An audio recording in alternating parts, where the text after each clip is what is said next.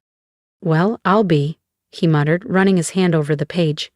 "Your daddy was one smart cookie, Samantha. Sat on this for decades, and didn't tell a soul."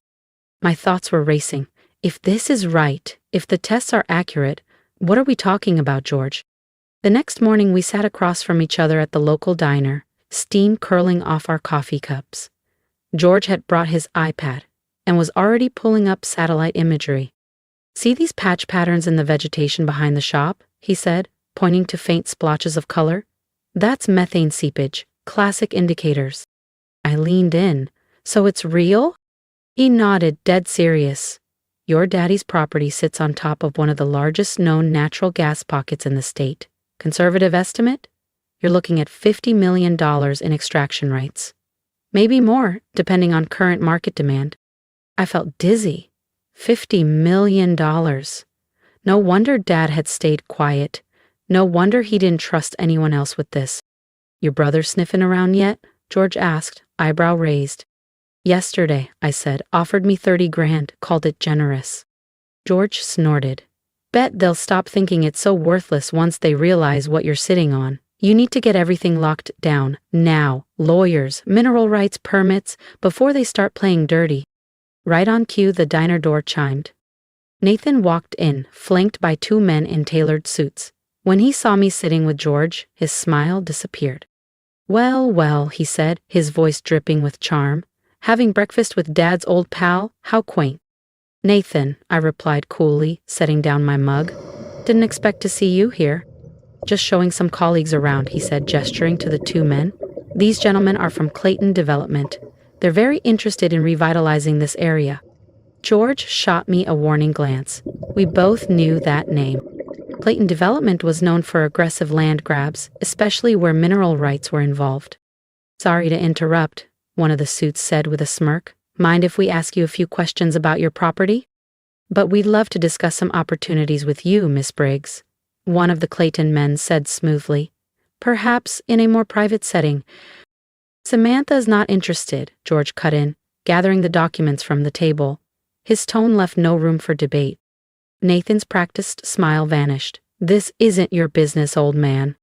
"Actually," I said, rising from the booth and tossing a $10 bill onto the table, "George is exactly the kind of person I trust. And you can tell your colleagues, I'm not selling. Not now. Not ever." I walked out before they could respond, my boots crunching the gravel. As I reached my truck, I heard Nathan's voice behind me. "You can't develop that land yourself, Samantha. You don't have the connections, the money, the expertise." But I was already sliding into the driver's seat, mind racing. If Clayton Development was involved, Nathan knew, or suspected, the truth about what lay beneath the back lot. Which meant I had to move fast. Back at the station, I dove into Dad's files with renewed urgency. The documents marked with red dots formed a trail, carefully laid out across decades: property surveys, land ordinances, geological evaluations, environmental impact assessments. My father hadn't just stumbled across a gas deposit, he'd planned for this. Quietly. Then I found them. Letters dated 1978, just months before Dad bought the station. Correspondence with a retired geologist from the University of Wyoming. The findings were clear. Deep natural gas deposits beneath the valley floor. The previous owner had no idea, but Dad had done the research, verified it himself, and made the deal of a lifetime. And then? He'd spent decades buying up mineral rights from surrounding parcels. Small, cheap pieces no one cared about. It hadn't been debt that cost him the lake house or the stocks. It had been strategy. Investment. My phone buzzed. "James, Michael told me about Clayton. Don't be stupid. This is bigger than you. Let the professionals handle it. I rolled my eyes and kept searching. In the back of the last filing cabinet, I found a locked steel box.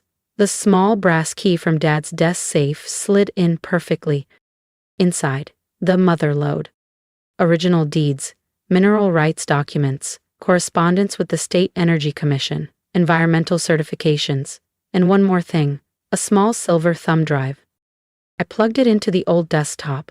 It whirred to life, revealing years of saved emails and scanned letters. Dad had filed everything with the State Environmental Protection Agency, documenting his work to preserve the land. He wasn't just protecting the secret, he was protecting the land and the town that depended on it. Another text came through. Michael, spoke to Aunt Sharon. She agrees you're in over your head. Family meeting tomorrow, 10 a.m. Be there. Same old Michael. Drag Aunt Sharon in, assume I'll cave under pressure? He didn't know what I knew. The next morning, I walked into Michael's high-rise office downtown. Everyone was there. Nathan, James, Aunt Sharon, 2 Clayton development reps, and a wall of lawyers in expensive suits. Emily, Michael said smoothly, gesturing to a seat. We're here to help you make the right decision. Clayton is prepared to offer you $500,000 for the station. That's more than fair. I placed my briefcase on the table. Actually, I said calmly, I have a counter-proposal. James laughed. A counter-proposal? You don't even know what you're sitting on. You mean the natural gas? I replied quietly but clearly. Yeah, I know exactly what I'm sitting on. The room fell silent. Nathan's face turned the color of clay. How did you? Dad told me, I said, opening the briefcase. Not directly, but he left the pieces for me to put together. While you two were off building careers in cities you barely live in, he was building something here. And he knew I'd be the one to finish it. One by one, I laid out the documents. Mineral rights, survey reports, state approvals, a full extraction plan that met all environmental and safety regulations. The Clayton reps leaned forward, suddenly attentive. This isn't just a gas station, I said. It's a legacy. And I'm not selling it for scraps. This is family property, Aunt Sharon argued, her voice rising. Your brother should have a say. Actually, I said, sliding one final document across the table, they don't. Everyone leaned in as I unfolded it. A legal trust agreement, notarized and signed. Dad transferred full ownership to a trust in my name 5 years ago. It's all completely legal and binding. Right, James? James grabbed the document, scanning it furiously. His expression darkened. This is ironclad, he admitted, voice low. So here's my counter-proposal, I said, turning to the Clayton executives. I retain full control over the property and all rights to the deposit. You provide the infrastructure and extraction expertise. We split the profits. 70-30 in my favor. But there's a catch. I want ironclad commitments to local job creation, transparent environmental protection practices, and community investment. Non-negotiable. That's ridiculous, Nathan barked. You can't actually believe... She can, one of the Clayton executives cut in, and it's a fair proposal considering the scope and value of what's beneath that land. He turned to me with a measured nod. We'd be open to discussing terms. 4 hours later, I walked out of Nathan's office with a signed preliminary agreement in my hands. The Clayton team would draft final contracts over the coming weeks, but the foundation was laid. I'd retain control, just as Dad intended, while leveraging their resources to turn potential into reality. As I reached the elevator, James jogged up behind me. Samantha. How long have you known? About the gas? Yesterday? I said honestly. About Dad trusting me with all this? My whole life? The elevator doors opened. I looked at both of them. You know, you could have visited more, asked about the station, asked him. There was more going on here than oil changes and pump repairs. We had careers to build, Nathan muttered, joining James. So did I replied. But I made time for Dad, for this place, for the people here, and somehow it all worked out exactly the way it was supposed to. That evening, back at the station, I sat in Dad's old chair again. The desk was just as I left it, except now I saw more clearly. I glanced at the crossword puzzle he'd left behind. Funny, I hadn't noticed it before, but he'd filled in more of it than I thought. In the margins, in his steady handwriting, he'd written, "Sammy, the real puzzle isn't finding treasure. It's becoming the kind of person who deserves to find it." That line stayed with me. Over the next year, Briggs Fuel and Service became something entirely new, Briggs Energy Corporation. We restored the original building, preserving it as company headquarters.